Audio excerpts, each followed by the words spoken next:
మీకు దమ్ముంటే, మీకు నైతిక విలువలు ఉంటే మేము ఇన్ని లక్షల కోట్లు తెచ్చి ఇక్కడ అభివృద్ధి చేసినాము, ఇగో ఇన్ని యూనివర్సిటీలు ఇచ్చినాము, ఇన్ని మరి మోడల్ కాలేజ్ స్కూల్స్ ఇచ్చినాము, ఇన్ని ఏకలవ్య ఇచ్చినాము, ఇంతవరకు మా ట్రైబల్ యూనివర్సిటీకి మీరు 11 సంవత్సరాలు అవుతుంది, కనీసం వర్క్ కూడా మొదలు పెట్టలేదు. కాబట్టి బండి సంజయ్ గారికి చెప్పుకోవడానికి ఏం లేదు, మాట్లాడదామంటే 2 మాటలు కూడా గుర్తుకొస్తలేవు. నిజంగా మీకు పాకిస్తాన్తో యుద్ధం చేయాలనుకుంటే భారత సరిహద్దుల్లో ఉన్నటువంటి సైనికుల దగ్గరికి వెళ్లి వారిని భుజం తట్టండి, వారి పోరాటంలో ఆ యొక్క యుద్ధంలో మీరు పాల్గొనండి. అంతేగాని మాటకు భారతదేశం యొక్క కీర్తిని, మరి పాకిస్తాన్ అనేది అన్ని రంగాలలో వెనుకబడ్డటువంటి ఒక చిన్న దేశం, మత కొట్లాటలు, ఆకలి చావులు, అంతర్గత డిస్టర్బెన్స్, ఇలాంటి అన్ని రంగాలలో మనతో వెనుకబడ్డ ఉన్నటువంటి పాకిస్తాన్తో పోల్చడం ఇది ఎంతవరకు కరెక్ట్? బండి సంజయ్ గారు, మీరు వచ్చేటప్పుడు భారత రాజ్యాంగం మీద ప్రమాణం చేసి వచ్చారు. భారతీయులందరూ నా సోదరులే, భారత రాజ్యాంగాన్ని మనం కాపాడుతామని.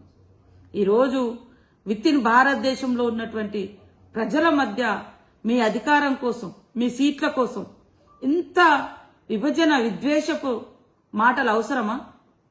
మీరు ఒక్క రోజన్నా మీరు కానీ మీ పార్టీ కానీ తెలంగాణకి ఇది చేసినామని చెప్పుకున్నారా? చెప్పుకోలేదు. ఎందుకంటే చేసింది శూన్యం. కాబట్టి పట్టభద్రులారా ఆలోచించండి. కాంగ్రెస్ బలపరిచినటువంటి మరి గ్రాడ్యుయేట్స్ ఎమ్మెల్సీగా నిలబడ్డటువంటి నరేందర్ రెడ్డి ఒక విద్యావేత్త, మరి ప్రజలందరి మధ్య జీవించేటువంటి నాయకుడు.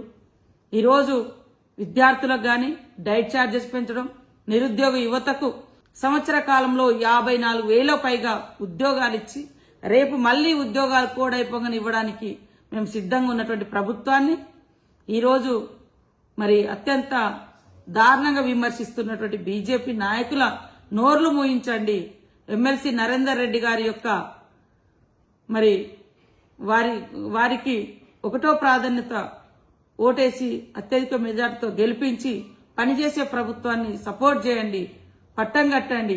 భావోద్వేగాలు సృష్టించి కొట్లాటలు సృష్టిస్తే చదువుకున్న యువతకు ఉద్యోగాలు, ఉపాధి రావు. గొడవలలో కేసులు పెట్టించే కుట్రలు తప్ప బీజేపీ రాజకీయము మిమ్మల్ని ఉద్యోగాలలో స్థిరపడే రాజకీయం కాదు. బీఆర్ఎస్ బీజేపీ దొందే. ప్రజల భావోద్వేగాలను రాజకీయ ప్రయోజనాల కోసం వాడుకోవడం, ఆ యువత మీద రకరకాలుగా ఇబ్బందులు పెట్టడం, తద్వారా వాళ్ళను వదిలేయడం.